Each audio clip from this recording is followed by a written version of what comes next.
Física nuclear. La física nuclear es una rama de la física que estudia las propiedades y el comportamiento de los núcleos atómicos. La física nuclear es conocida mayoritariamente por la sociedad por el aprovechamiento de la energía nuclear en centrales nucleares y en el desarrollo de armas nucleares, tanto de fisión como de fusión nuclear.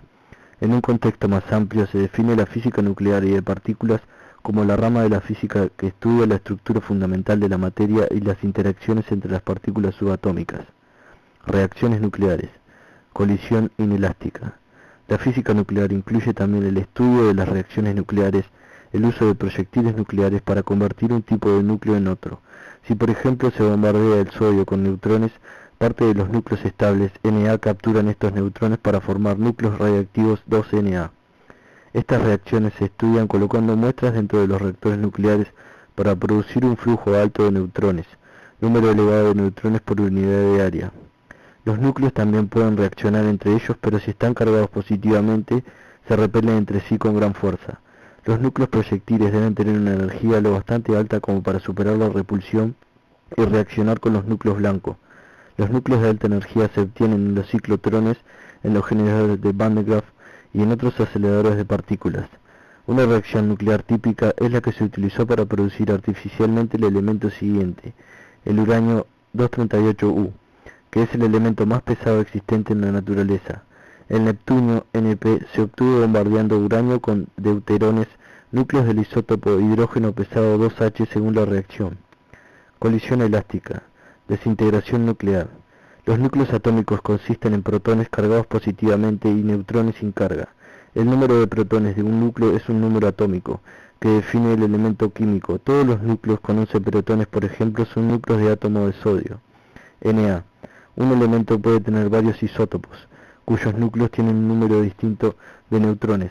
Por ejemplo, el núcleo de sodio estable contiene 12 neutrones, mientras que los que contienen 13 neutrones son radioactivos. Esos isótopos se anotan como 1123Na y 1124Na, donde el subíndice indica el número atómico y el superíndice representa el número total de nucleones, es decir, de neutrones y protones. A cualquier especie de núcleo designada por un cierto número atómico de neutrones se le llama nucleido. Los nucleidos radioactivos son inestables y sufren una transformación espontánea en nucleidos de otros elementos, liberando energía en el proceso, radioactividad. Esas transformaciones incluyen la desintegración alfa, que supone la emisión de un núcleo de helio, 2,4-He más 2, y la desintegración beta, que puede ser B negativa o B positiva. En la desintegración B negativa, un neutrón se transforma en un protón con la emisión simultánea de un electrón de alta energía y un antineutrino electrónico. En la desintegración B positiva, un protón se convierte en un neutrón emitiendo un positrón. Por ejemplo, el 24Na sufre una desintegración B negativa formando el elemento superior, el magnesio. La radiación gamma es radiación electromagnética de alta frecuencia y por tanto energía. Cuando se produce la desintegración A o B, el núcleo resultante permanece a menudo en un estado excitado de mayor energía, por lo que posteriormente se produce la desexcitación emitiendo rayos gamma. Al representar la desintegración de un nucleido radioactivo se debe determinar también el periodo de semidesintegración del nucleido.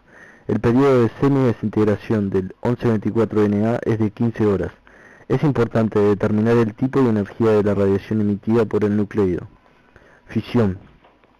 Fisión nuclear. Los conceptos de fisión y fusión nuclear difieren en las características de formación de cada uno. De esta forma se encuentra que la fisión utilizada en las bombas y reactores nucleares consiste en el bombardeo de partículas subatómicas al uranio o a cualquier elemento transuránico, siempre y cuando sus características lo permitan, trayendo como consecuencia la fisión, de allí su nombre, del átomo y con esto la de los demás átomos adyacentes al bombardeado en reacción en cadena, mientras que la fusión es la unión bajo ciertas condiciones, altas presiones, altas temperaturas, altas cargas, etc., de dos o más átomos y genera mucho más energía que la fisión. Fusión, fusión nuclear. La fusión representa diversos problemas ya que a nivel atómico las cargas de los átomos se repelen entre sí impidiendo la unión de estos. Por esto se recurre generalmente a la utilización de isótopos ligeros con menor carga eléctrica como el hidrógeno y sus isótopos deuterio y tritio. En ciertas condiciones definidas por los criterios de Laxon se lograría la fusión de dichos átomos. Para ello primero se les debe convertir al estado de plasma ionizándolos, favoreciendo la unión. Esto se consigue mediante dos métodos básicos, el confinamiento magnético y el confinamiento inercial. Existen varias posibilidades para producir la fusión a partir de los isótopos del hidrógeno. La energía de la fusión aún no se ha podido aprovechar con fines prácticos. Representa algunas ventajas en relación a la fisión nuclear. 1. Produce menos residuos nucleares. 2. En los diseños actuales se necesita un aporte exterior de energía para que la reacción en cadena se mantenga. 3. Produce más energía por reacción. También posee desventajas. 1. La reacción más energética es deuterio más tritio, y el tritio es un isótopo muy escaso en la Tierra. 2. Las condiciones necesarias son tan extremas que solo se dan en el centro de las estrellas, por lo que son muy difíciles de alcanzar y controlar. Las técnicas conocidas de alcanzar las condiciones impuestas por los criterios de Laxon son dos: el confinamiento magnético, principalmente en tokamaks como el ITER; el confinamiento inercial mediante el uso de láseres o aceleradores de partículas, como por ejemplo en el National Ignition Facility. Detección, detector de partículas. Análisis radioquímico como apoyo a la detección.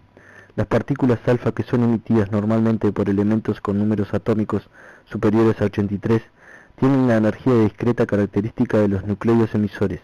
Así, los emisores A pueden ser identificados midiendo la energía de las partículas A. Las muestras a medir deben ser muy delgadas porque estas partículas pierden rápidamente energía al atravesar el material. Los rayos gamma también tienen energía discreta característica del nucleido que se desintegra, por lo que la energía de estos rayos también puede usarse para identificar nucleidos. Puesto que los rayos gamma pueden atravesar una cantidad considerable de material sin perder energía, la muestra no tiene que ser delgada. Los espectros de energía de las partículas beta y los positrones no son útiles para identificar nucleidos porque se extienden sobre todas las energías hasta un máximo para cada emisor. Análisis mediante activación neutrónica. Con frecuencia las técnicas de física nuclear se emplean para analizar materiales rastreando elementos presentes en cantidades muy pequeñas. La técnica utilizada se llama análisis de activación. Se irradia una muestra con proyectiles nucleares, normalmente neutrones, para convertir nucleidos estables en nucleidos radioactivos, que luego se miden con detectores de radiación nuclear. Por ejemplo, el sodio de una muestra puede ser detectado irradiando la muestra con neutrones, y convirtiendo así parte de los núcleos estables RNA en núcleos radioactivos 2Na. A continuación se mide la cantidad de estos últimos contando las partículas B y los rayos G emitidos. El análisis de activación puede medir sin separación química cantidades tan pequeñas como un nanogramo, 10-9G, de unos 35 elementos en materiales como el suelo, las rocas, los meteoritos y las muestras lunares. También puede utilizarse para analizar muestras biológicas como la sangre y el tejido humano. Sin embargo, en los materiales biológicos se pueden observar pocos elementos sin separaciones químicas. Otras aplicaciones importantes de la física nuclear son el desarrollo de métodos para producir especies radiactivas utilizadas para la diagnosis y los tratamientos médicos. También ha desarrollado los isótopos trazadores que se usan para estudiar el comportamiento químico de los elementos, para medir el desgaste de los motores de automóviles y en otros estudios que emplean cantidades mínimas de material.